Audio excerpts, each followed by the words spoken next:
Everyone, and welcome to this episode of the Toolbox. I'm Kemba Neptune, and I'm excited to be guest hosting today's conversation. If you've been following us, you know we believe commerce is always evolving, and so should the businesses driving it. That means going beyond surface level trends and buzzwords to actually build cultures that enable high performance, continuous innovation, meaningful impact, which brings me to today's topic, the culture code, inclusion as a growth strategy. But before we dive in, I want to take a moment to celebrate something very special right here. The performance culture by our guest today, Khalil Smith. It's officially out now and it's widely available. So if you care about building teams that don't just show up, but actually perform and thrive and drive success, this is it. This is it for you. So here at commercetools, it's a priority for us to champion a culture of excellence and impact. But as we'll discuss today, performance doesn't happen in a vacuum. It's about people, right? And businesses that lead in this space are the ones that prioritize inclusion, accessibility, and trust, not just as values, but as real drivers of success. So to help us unpack this today, I'm honored to welcome two incredible guests.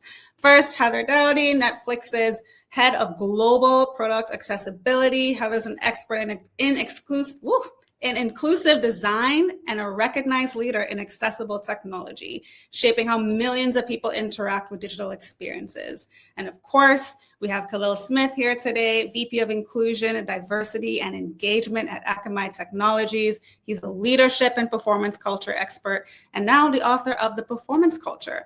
Khalil's work bridges the gap between high performance and inclusion, proving that these two forces don't compete. They actually amplify each other. So Heather, Khalil, welcome, and let's get into it.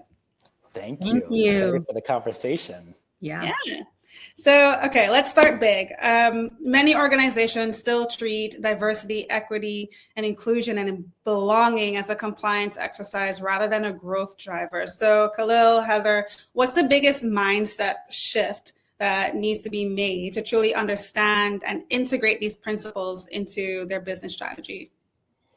Yeah, I mean, I'll jump in if it's okay. I think one of the biggest shifts that companies can make and that leaders within the companies can make to really, unlock all of the benefits of what we're describing, because different companies call it slightly different things. So diversity, equity, inclusion, belonging, fairness, justice, they all in a lot of ways revolve around a similar idea of, are we bringing the best out of all of our people? I know in the past we talked about kind of bring your full self to work. I also kind of challenge my team, bring your full work self to work, right? Because there's a separate Khalil that maybe isn't as applicable in the workspace, but the ability to bring your full work self into work is tremendous, right? It unlocks this passion, this opportunity. And I think that for the companies that really want to succeed in this place, they stop thinking about this work as kind of a bolt-on or a thing that only lives in the realm of HR or what has traditionally been thought of as kind of soft skills or,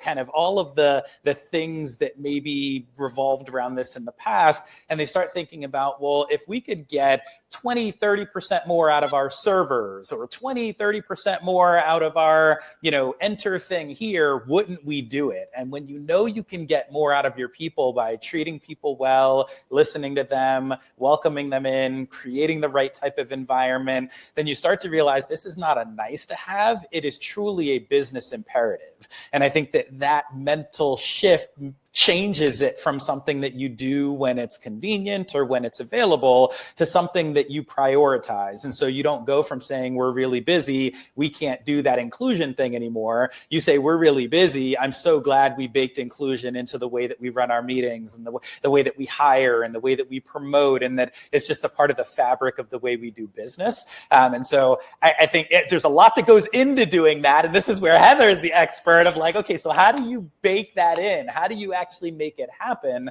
But I think that mindset shift to say, this is not just a thing that others do or a thing we would do if we could, starting to see far more organizations all the way from startups to, Fortune 10 companies that say, this is how we differentiate ourselves in a really competitive marketplace. I agree, Khalil. I think the biggest mindset shift here for companies when it comes to DEIB is really a winning mindset. Do you want to win? Do you want to win at business? Do you want to win with your employees? And the reason why I say a winning mindset is because when you have that winning mindset, you're constantly thinking about the short term and the long term, which is so important in this work, right? And you're also thinking about ROI, return on investment. It isn't a checkbox because you understand that DEIB is truly about unlocking potential. And so I'm here for the businesses and the companies that are hungry, that don't want their competitors to pass them by and get that market share, the ones that are really thinking, what else can we do to be better? Who else can we reach? And how else can we be better at what we do? Yeah, I love that. Heather, your work at Netflix, it focuses on accessibility and inclusive design. So based on your experience, how does identity, whether it's race, disability, or any other lived experiences, really shape the way that people interact with technology and commerce? And what are companies still getting wrong when it comes to designing for inclusivity? Oh, there's a lot there, but I will say when it comes to identity, sometimes I think we can think of it as a soft word or a soft skill. And I get it. I have an engineering background. And so it's not ones and zeros. It's messy. Humans are messy, but it isn't something that's unfamiliar to business. Businesses and the companies that do well, the brands that do well, they have an identity, or at least you better have if you want to reach me in terms of buying your product or your service. And so when we think about the identities of race, disability, and gender, for example, it's important to recognize that many of us live at an intersection. And that intersection informs the way that we look at the world. And those lived experiences are huge in us really, again, unlocking potential. So for me, growing up, I'm a CODA, child of deaf adults. And so in our home, there were lots of gadgets that closed the gaps for my parents, who both are deaf and hard of hearing, to connect and communicate with the outside world. And that was like a light bulb for me. This lived experience that I had growing up showed me how much technology could be this bridge that closed gaps. And then I was sold. That curiosity has led me throughout my entire career. Yeah, I love that. It's it's like innovation is not exclusive, right? It's making things accessible. And the more you could do that, the faster you can grow and find success. Yes, but really you're growing the type of customers that you can engage with just based on that alone. Yeah. Khalil, your book talks about leading teams that win, piggybacking of what Heather said earlier. How do businesses balance that push for high performance with the need to foster inclusion and accessibility and belonging? Are those things ever at odds, or do they go hand in hand, and from your perspective? Yeah, I think, the best organizations and the best leaders find a way to balance tensions. And Heather spoke about this before when she was talking about, if you want to win, you're focused on the short term and the long term, right? If you want to win, you're focused on the individual and the team. If you want to win, you're focused on inside your organization and what's happening in your external marketplace. So weaker leaders, and I'm weak in some of these places as well, operate in a space of or. Strong leaders operate in a space of and that is incredibly challenging, because when you're trying to uplift the individual and uplift the team, you have to work a lot harder. When you're trying to identify the individual characteristics that make someone unique and blend those together into teams that perform, and short-term and long-term goals and all of these other things, yes, that can seem at odds. And yes, it can seem challenging. And yes, there is an inherent tension in there. But businesses are dealing with that tension when you think about, do we invest over here or do we invest over here? Well, we can't do both, right? That dollar only goes so far, that pound only goes so far. So how do we find the things that are going to give us the best leverage? And I think that in that space, they're not mutually exclusive, right? This idea of identifying the individual and bringing people in and lifting people up and also performing. There are times that it's more challenging than others. And, I know a lot of leaders that, I've spoken with and teams that I've kind of coached and consulted struggled with this coming out of the pandemic, right? Because during that time, we spent so much time talking about, are you okay? Is your family okay? How's your health? How are you doing? And now you're starting to see and have over the past couple of years, far more organizations say, well, maybe we let some of our performance management start to decline because we said, of course people aren't okay. Of course they're not executing at the highest level. Of course there's a lot going on. The best organizations, and Brené Brown talks about this in the spaces of things like, right, clarity is kindness. So if someone is not going to be successful in your organization, isn't the worst thing to do that everybody else knows, but they don't, right? If somebody's not performing because you haven't given them clear goals, isn't the worst thing to do to say, well, Khalil's a parent and a person of color and so on and so forth, so I'm not going to give him that feedback. No. Like you are making a dichotomy where there doesn't need to be one. And in fact, the best teams, the best leaders, the best organizations are the ones that are finding ways to blend those things together. And so again, the research is largely very aligned and unambiguous that diverse and inclusive teams outperform homogeneous teams. And I know we'll talk about trust and some of these other elements that need to go in. It's about deciding that this matters. And I think to Heather's point about winning, and Heather, you and I are on the same page, right? Whether it's folks that are getting their MBA, whether it's engineers, whether it's, there is a hard and fastness to some of this conversation that I think at times gets lost, where it's like, oh, well, this is the kind of science of stuff and this is the art. Yeah, people are messy. There's a lot going on. Identity is incredibly fluid. There's a lot happening. And yet there's so much richness in there. And when we learn to kind of unlock it and to tap it and to point it towards goals and objectives, you get exactly what Heather's talking about, which is things that are designed for groups at times and yet brings everybody together in a way that they didn't even know they needed it or wanted it. But once they have it, they wouldn't want to do without it. Yeah. Exactly. I love this actually goes to what you said earlier about how, diversity, equity, inclusion, and belonging is not mutually exclusive with high performance, right? Like there's like this separation that, managers may do or companies may do or the culture may do at the time, right? But it's not at odds. It's how we talk about it that makes it seem like that's the case. But I think everyone wants their full self acknowledged, right? No one wants to be treated any different or special just because of a category that they fall into. Which leads into my next question for you, Heather. Actually, both of you could touch on this, but really, how we often hear that accessibility and inclusive design, how it benefits everyone and not just people with disabilities, right? Can you share just a couple examples where designing with inclusion in mind led to unexpected business success? I'll leave that with both of you, but Heather, you start. Yeah, I'm happy to. And I love, Khalil, what you talked about, which is the yes and, right? Mm-hmm. There's so much that can come out of the yes and. And so just a couple examples, and I wear a many hats, but as the head of global product accessibility at Netflix, subtitles and closed captions is a big way that we fulfill our mission of entertaining the world.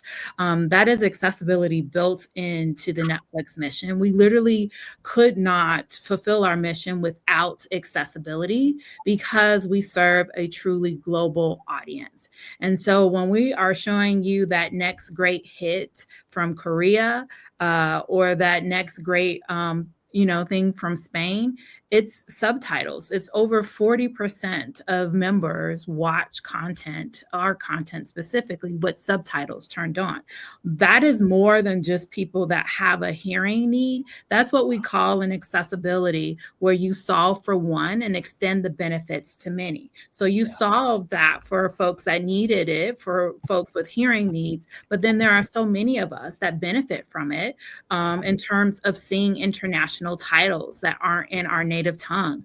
Or we are in a situation, right, where it's the middle of the night and the kids are asleep and we want to watch a show and we don't want to do so loudly. So that's just one example on the Netflix front. But also, I sit on the board, the US Access Board for accessibility. And so when we think about great benefits, it's curb cuts. It's curb cuts in the sidewalk, for example. That's kind of like the gold standard when it comes to accessibility. These curb cuts that are really built for folks using mobility devices and wheelchairs have benefited us who are riding bicycles or using strollers. And so again, it's kind of what you're talking about, Khalil. It's the yes and. It is solving for who needs it most and then taking those benefits, and then the rest of us get to experience that. Yeah, and Heather, thank you for the work you are doing over at Netflix, because I don't think there's anything on in my house more than Netflix. And I am one of those people, and my family are those people that don't need the subtitles, but absolutely appreciate them. And I have them on when I'm running on the treadmill. I have them on when we're watching shows. And so, it is just, I think there are so many of these things that are almost nested and hidden in the way that we operate that we don't recognize them anymore. And we think, oh, well, that's just the way things are built. We're talking about accessibility for everyone else, not necessarily recognizing that we benefit from those things. And so to your point, I'm sure there are millions of people benefiting from those curb cuts. Somebody that just broke an ankle, pushing a stroller, using a set of crutches, whatever the case is, that just thinks that's naturally the way the world is, right? That's just what I'm used to. And they don't recognize that everything has been designed. And so I am not a product designer. My team designs employee experiences. And so, Kemba, to your question around some of those spaces, we've often used the example of, if you look at a lot of research, there are researchers that have shown in a lot of meetings, all the way up to and including the US Supreme Court, women tend to get talked over in meetings more than other people. And so you can design an experience where you say, hey, everybody, if a woman is speaking in the meeting, let her finish her thought. Or you can just say, well, how about in all of our meetings, when someone is speaking, they're able to finish their thought, right? Let's create a better meeting experience overall. And what that actually does is it benefits people who are newer in terms of tenure in your organization, people that are lower in terms of power in your organization, people with a preference for introversion.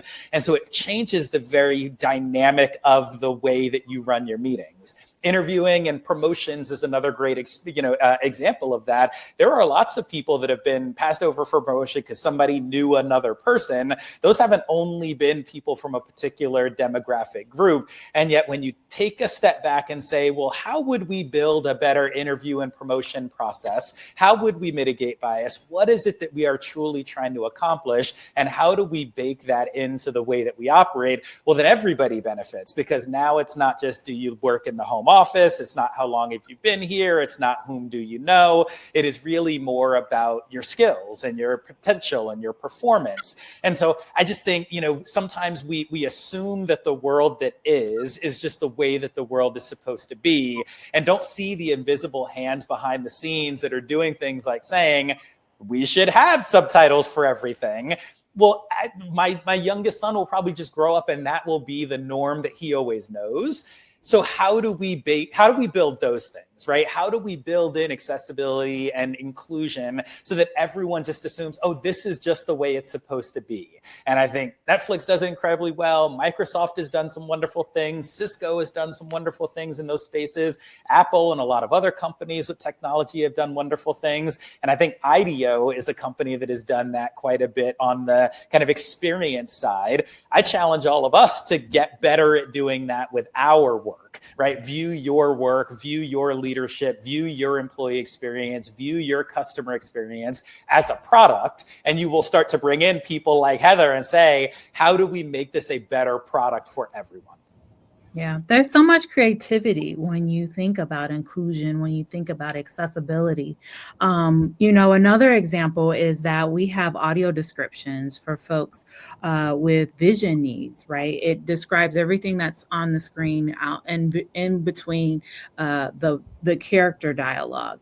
And it has pretty much gone viral on Bridgerton because you have folks that don't have vision needs that decided that they want an audiobook version because the visual is just not enough. And they just wanted to be a lot more salacious, let's just say. So I definitely recommend that folks listen to audio descriptions with Bridgerton or even Wednesday, for example. But again, there's creativity to be unlocked here when we think about really solving for one and extending the benefits to many. And a lot of that comes into thinking in advance and not necessarily thinking that it's something that you're just going to bolt on, to your point, Khalil, after you've designed everything. That is the most expensive time to do it.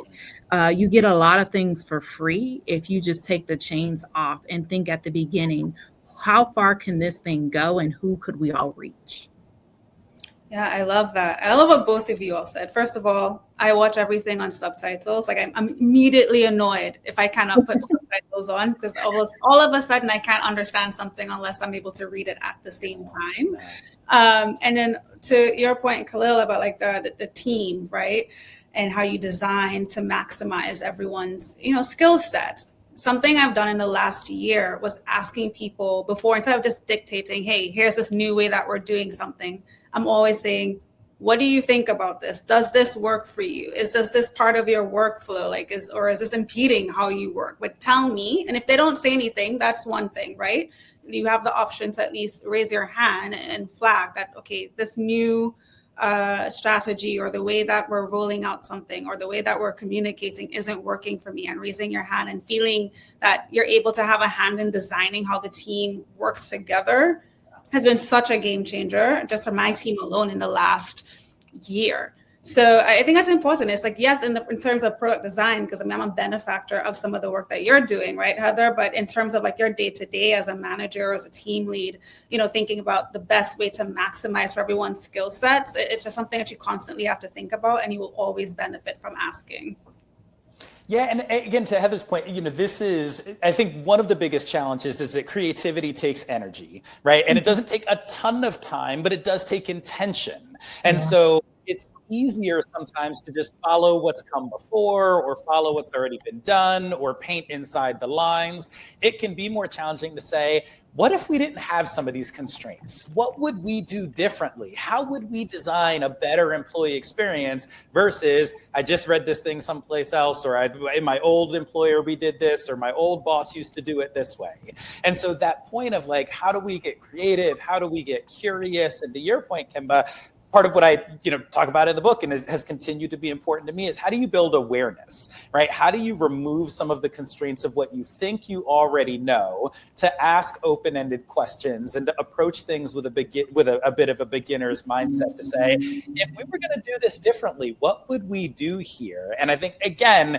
it's not easy. And that's why, Heather, I appreciate folks like you that have built that muscle and do this on a regular basis and can kind of help, other teams walk through it to a degree, because, it can be really intimidating to stare at a blank slate and say, what do we want to build here? Sometimes it's easier to say, Khalil, I want you to paint me a picture of this with these 5 colors and go. And then I'm like, all right, well, I still got to be creative. So there's some element of constraints that can be useful, right? We're not talking about the entire universe of try whatever you want, do whatever you want.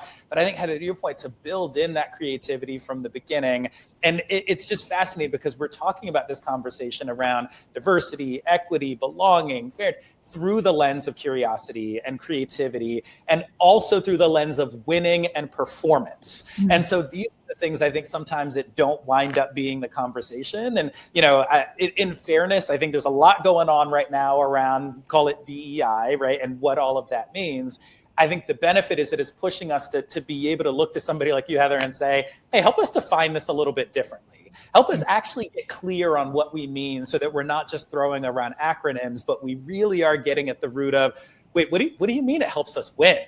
Okay, I'm glad you asked. Let's get into that, right? Like, this isn't just for the sake of sitting around with a bunch of people that look different than me. This is about winning. This is about performing. This is about excellence. This is about market share. Like, we come to work to achieve goals. I've got my friend group, I've got my family, I've got my, community, all those other things. When I come to work, I want to be around people that are going to push me and challenge me. And that happens when you're around people who think differently than you do and process information and experiences and values and all sorts of other things differently. And so I just appreciate that this conversation is overall becoming sturdier and more resilient because it's been attacked and challenged, right? And we maybe got a little complacent for a while where it's just like, oh yeah, DEI, of course, we all need to do that. And I was like, well, why do we need to do it? And how do we need to do it? And where do we need to do it? And what are some things maybe we did a little too much of? And so I love discussions like this. And Heather, I'm just, I'm gonna keep reaching out. I'm be like, I'm trying to redesign this thing. Give me some ideas. So hopefully everybody else isn't also calling you and messaging you when they're watching this. Just go into the next question because I think there's a lot of crossover there in terms of active and effective DEI and what that looks like now in this chapter, right? So what do you think are some of the biggest barriers moving from passive DEIB commitments to actively building around building a culture of inclusion? And what are one or a few practical steps that leaders can take today to start making that shift, especially given all the challenges happening right now?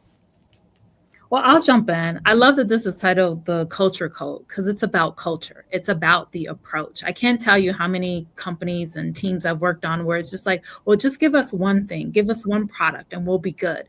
And it's like, but your customers are changing. The way that we do business is changing. The regions that we're reaching is changing. Why would you want to just stay the same? And that is what it's the equivalent of checking a box does, right? It's not an approach. And so baking it into your culture is super important. I think that when it comes to making an active commitment, it is so important to do what we call shift left. Think earlier in your process, whether that's building a team, a process, or even a product. Think earlier about the audiences that you're serving. Even in disability justice principles, we say like who's included, who's at the table making decisions, right? Because that also tells you who's not at the table. And folks are going to design based on their own experiences, right? Who's benefiting from what you're designing? And could there be more groups that benefit? And then lastly, who are you harming? I know that it's always like a feel good, and I get it. We want people to feel good about DEI, but particularly when it comes to accessibility, I like to remind folks that when you exclude, you actually are harming. You are putting a ceiling on the creativity of your company and your employees, but you're also harming folks by denying them access to services that they want to pay for.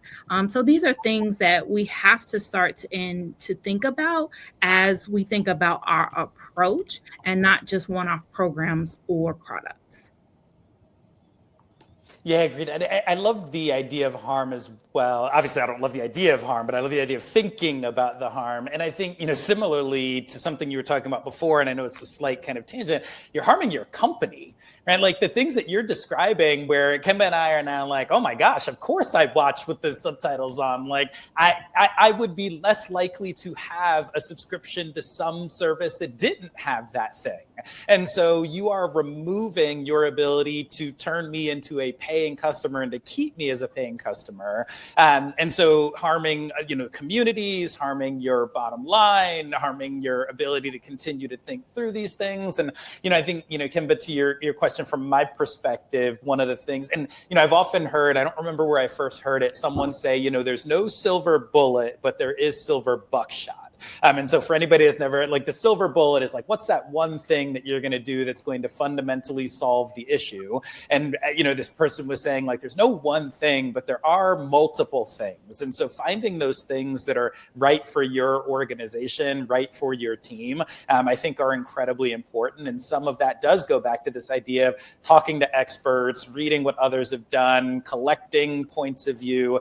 But I think one of the things that I've seen work really well in kind of my space of trying to create a great employee experience is to be clear about what the behaviors are that you expect to see. I think sometimes the terms that we use can be incredibly ambiguous for folks. And so when we say be more inclusive, a lot of us don't know exactly what that means. And so if we knew what it meant to be inclusive, we'd probably be doing it already, right? Most people are not coming to work with the intention of like, aha, I excluded more people today, right? And so either we do what we've already been doing and turn it up to kind of, 9 or 10 or 11 on the dial. And we say, well, I guess I need to invite more people to the meeting, or I guess I need to copy more people on the email that's going out. But if what we mean is something very different, then by being articulate and explicit about that, we can help people understand, well, oh, that's what we mean when we're talking about being more inclusive. And that will be slightly different depending on the organization and depending on what you're trying to accomplish. But I think that level of forethought, that level of clarity is useful for setting the stage and getting folks moving in the right direction. So again, I think, moving away from some of the generalities and getting a bit more into what does that look like here? What does that mean for us? And that is some of the effort that goes into really, going beyond just kind of the subtitles, like move beyond the buzzwords, right? Like get beyond some of that and get it really, what is it that you're describing? What is it that you're looking for? Just to add, Khalil, I really like what you're talking about, which is really understanding as a company and the culture that's within your company, what matters to you all. And that is so important too when we think about measuring. You can't really make progress without some type of measurement, but how you measure and what you measure is up to you as a company, right? But the whole idea is that you want to make progress and you want to be able to track the progress that you're making in building more inclusive products and teams. I love two things that you both said.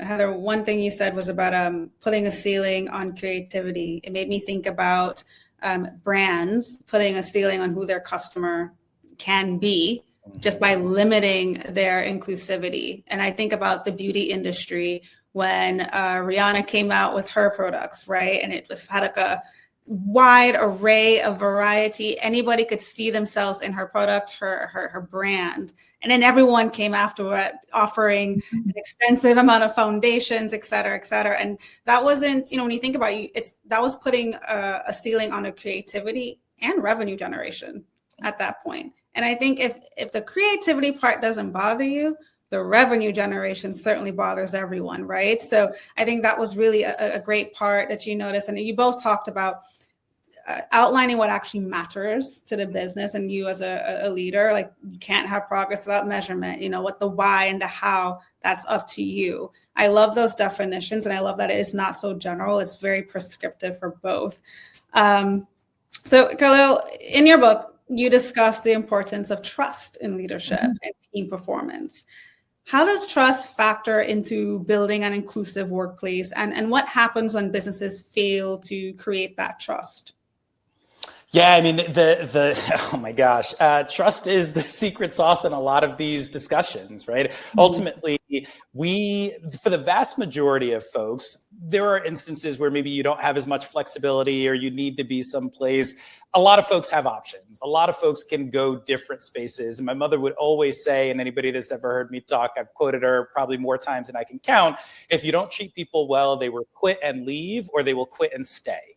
Right. And so even if you don't have people that are exiting your organization, if there is a lack of trust, if there is a lack of respect in both ways, people will quit and stay. Right. They'll show up. They'll do kind of the bare minimum. They'll do the things that they feel like they need to do. But you'll never be able to get that full potential and turn it into the full kind of, kinetic or true energy of the organization. And so, the question is, do we do the things that we say we're going to do consistently, right? A lot of folks will define trust as like, what do you do when no one is watching? And, right now there's a lot of like, well, what do we say internally and what do we say externally, and how do we act internally and how do we act externally? When there's a discontinuity between those things, that erodes trust. And when you have brands that are espousing one thing online and then acting another way internally, or brands that say one thing internally, but then the reality for people is something very different, over and over and over again, that erodes trust. And I don't think any of us can think of a relationship that we have, a friendship, a partnership, a neighbor, a garbage pickup person, whatever the case is, that doesn't have some degree of predictability. And that predictability is trust, right? When you feel like, I don't know if you're being authentic, I don't know if you're going to show up, I don't know if you're going to be there for me, then people naturally hold back. And that is the same at work. And it manifests this toxicity. And there's lots and lots of research that shows that, that toxicity just kind of bleeds into every single part of the organization. So I just don't know how you run an effective team or an effective organization if you are not actively trying to build that trust and engender that trust. And it's also incredibly fragile, right? Because it only takes a couple instances where you didn't follow through on something that you said you were going to, or, people believe that they were going to get one thing and they wound up getting something else. And so there are some instances where that trust can be fractured and you can rebuild it. It's never quite the same, but I often talk about, there's a Japanese kind of art form, kintsugi, that if you've ever seen it, it's like when a piece of pottery or like a plate or something will break, and then it's joined back together by gold. And so in those instances, some of the imperfection is what makes it perfect, because something went wrong and then you fixed it. But it's the fixing that builds the trust, right? If something goes wrong and then you just kind of leave it, or something goes wrong and then you ignore it, you're leaving that thing fractured. And so, I don't know how you do this without trust. I don't know how you want to be a leader without building this. And so for me, it sits at the very center of a huge part of what we're talking about. And I will say it fits into product as well, right? When I can consistently count on a brand to be accessible, many times you find that people with disabilities become just long-time consumers, or even long-time and loyal employees, because you've shown that you can do that. And I know for a lot of folks, they get really concerned. Well, what if we make a mistake? What if we say the wrong thing? This is where feedback loops are so important. How are you listening to your customers and even your employees building the product so that you can make those improvements and so that you can do better the next time? I think that is just as important as trying and getting it wrong, is the systems that you have in place to have that feedback to improve and do better the next time. Yeah. And just really quickly, I think, to your point about what if we get it wrong, everyone gets it wrong, right? Like no company has a 100% track record. I think there are a couple things that exacerbate getting it wrong. One is when you're not iterating frequently, because then every single instance means so much more. And so it's, it is that one time that you're going to, interact. And if it doesn't go well, that carries everything with it. But if you're keeping an ongoing dialogue with your customers, with your employees, with others, then you may stumble, but then you have another conversation and another interaction and another partnership, and that thing happens over and over again. And so I just think that, there are these ways of viewing that as ongoing progression. And then the other thing is, when you're reaching for something that you haven't done before, I find that people will give you a lot more latitude. And so, from time to time, my family and I will go see, like Cirque du Soleil. And they don't always hit everything, but they're reaching so far that I'm like, oh my gosh, they are so above and beyond that actually they're on the cutting edge of this thing that they're doing, that when they accidentally drop the ball or something doesn't go exactly the way it's supposed to, I can forgive that because I'm so enthralled by the way in which they're pushing boundaries. So I think the ongoing nature of the conversation and the fact that you're not just sitting back, because if it's one conversation every now and then, and it's something so simple that you probably should have really gotten it right, then you don't have a lot of flexibility. But if you're on the event horizon and we're still having an ongoing dialogue and you're pushing the product and the service and the experience, then I for one, and I've seen people have a lot more latitude and a lot more flexibility. Yeah. Khalil, I love what you said earlier about consistency, like defining trust through consistency versus just what happens when you're not looking. I think that's so important from whether you're a people manager or just from like a product org perspective.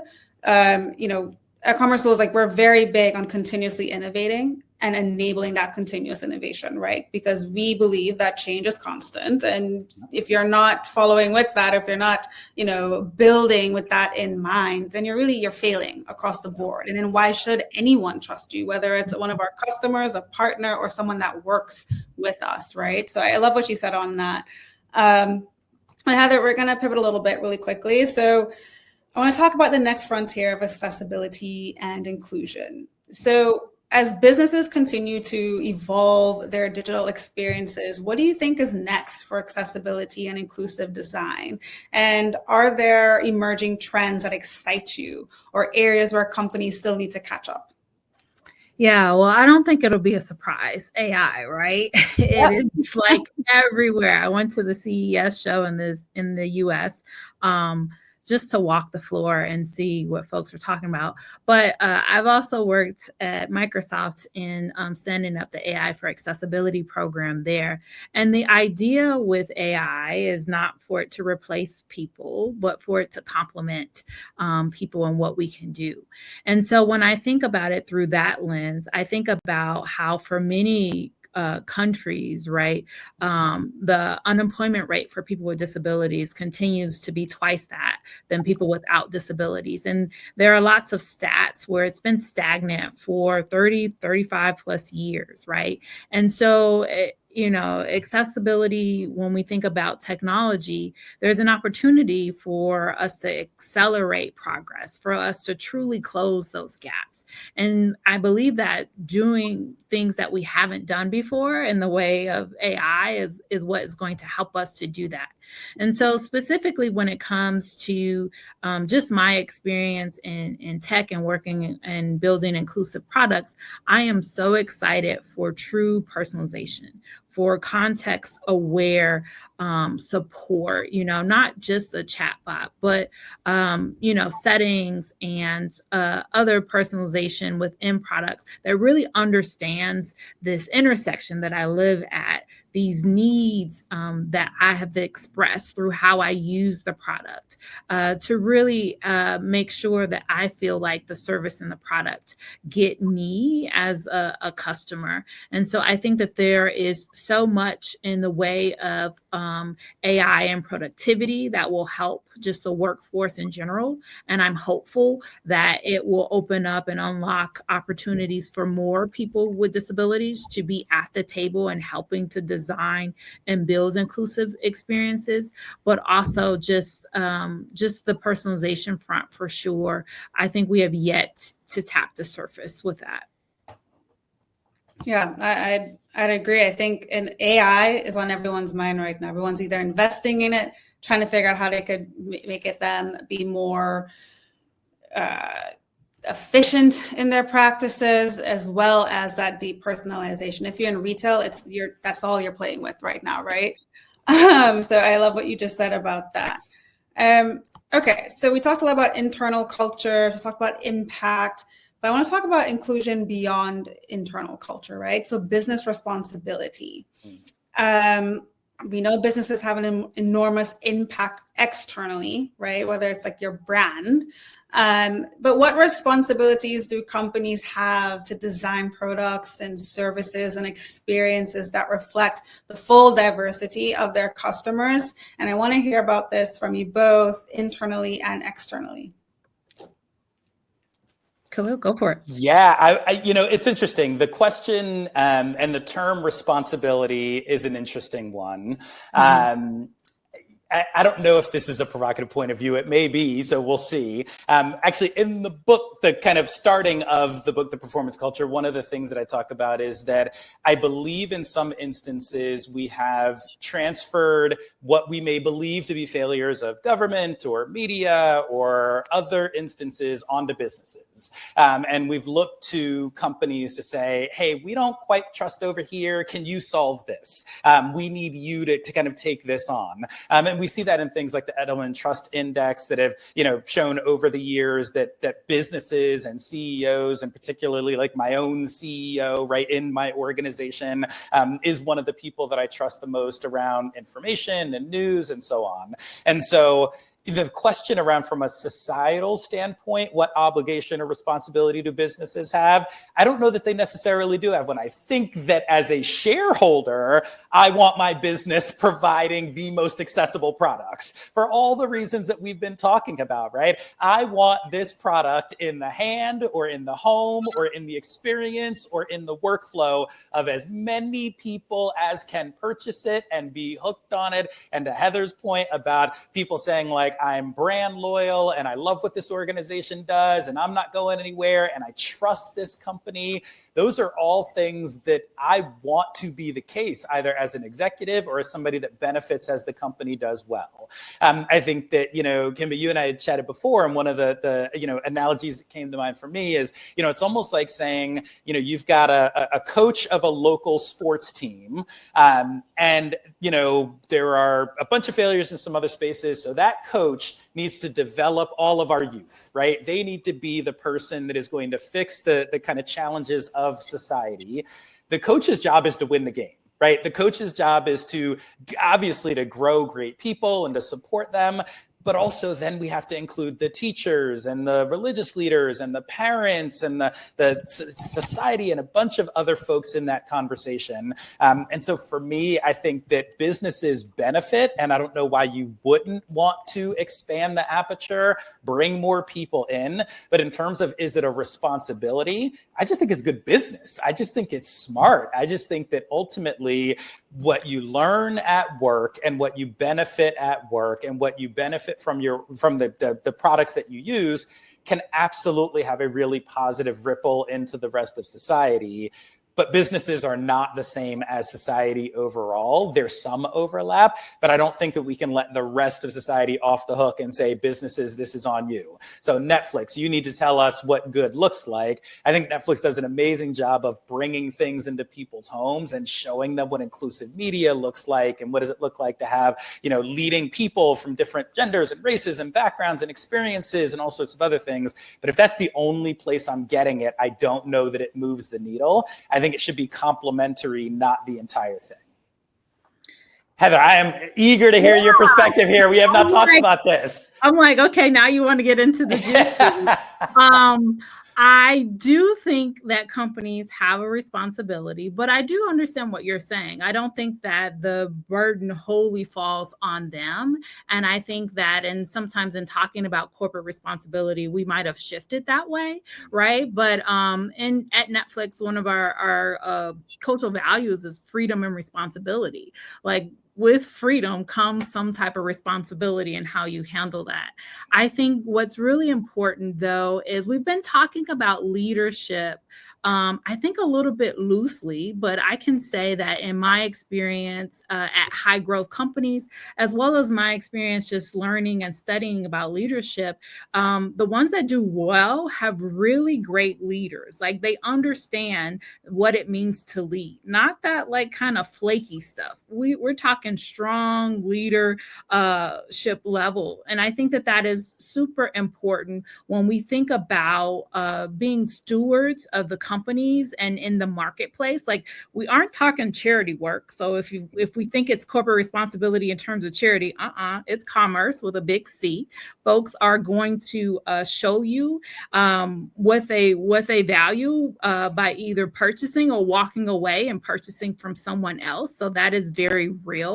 But I think as a real leader, understanding that business and marketplace impacts our society, it's super important to think about the game that we're all in. Simon Sinek in his book, The Infinite Game, talks about understanding the game that you're in. I think that is so important when we think about what sustainability looks like as a company. How many companies nowadays are really being built for the next 100 years and not next 2 years? And so with that comes a responsibility to steward the freedom that we have as business leaders well, and also to lead our people into the future well. And I'll just end by saying, the future is inclusive. So let's get into it. We're not going back, we're going forward. I love that. I think between the both of you, my perspective, I think, has shifted slightly. I would say businesses are responsible for maximizing value and doing that very well, especially if you're public, right? I think as a manager, you determine what maximizing value looks like. If you're an industry leading company, you determine what maximizing value looks like. If you're a disruptive company, the same thing. And that changes and evolves over time. And when we said at the top of the call that inclusivity and diversity and inclusion, that should not be a separate thing from performance, that becomes hyper relevant in this part of the conversation, right? You're maximizing value through those things. So I'll leave with that point. I love what you all said earlier today, and I think there's so much that everyone could get from this. This has been such a powerful discussion, and I know we've only scratched the surface about this. So Heather, Khalil, thank you both for your insights, your stories, your leadership in this space. And to our audience, thank you for being here. If you want to go deeper, again, can't recommend enough grabbing a copy of The Performance Culture and following Heather's work. And before we go, I'll leave you with this. The most successful businesses aren't just ahead in technology. They lead with culture. They go beyond the buzzwords. Think about the companies you want to work for, the ones that you're already at. Think about the brands that you're loyal to. What keeps you loyal isn't just the product itself, it's the experience, it's the values, and it's the trust. Good cultures don't just create great workplaces, but they build great businesses. And that's not just good strategy, it's the foundation of real sustainable growth. So thank you all again for joining us today on the Toolbox, and see you next time. Thank you so much.